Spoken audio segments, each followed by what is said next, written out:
নমস্কার বন্ধুরা, আজকের রেসিপি হচ্ছে পায়েস। এখানে আমি 4 কেজি দুধ নিয়ে নিয়েছি, সেটা ফোটার পর আমি চালটা দেব।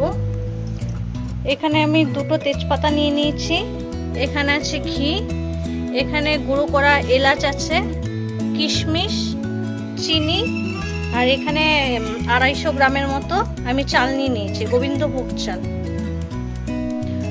দুধটা ফুটে ওঠার পর আমি চালটা দিয়ে দিয়েছি।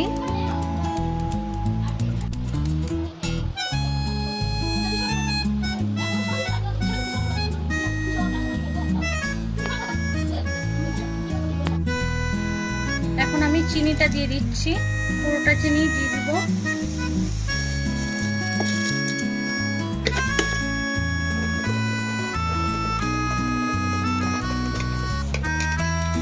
এবার আমি তেজপাতাগুলো ছিঁড়ে দিয়ে দিচ্ছি।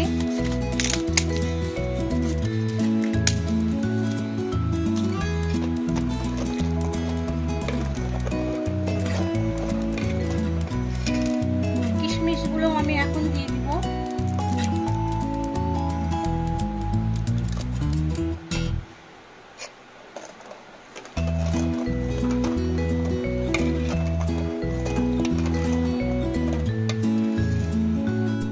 চালগুলো আমার সেদ্ধ হয়ে গেছে, এখন আমি দুধটা ঘন হওয়া পর্যন্ত অপেক্ষা করব।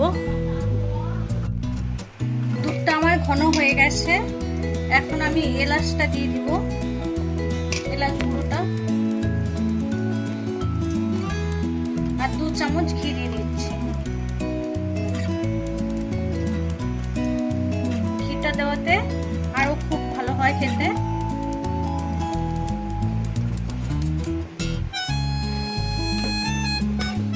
পায়েস রেডি।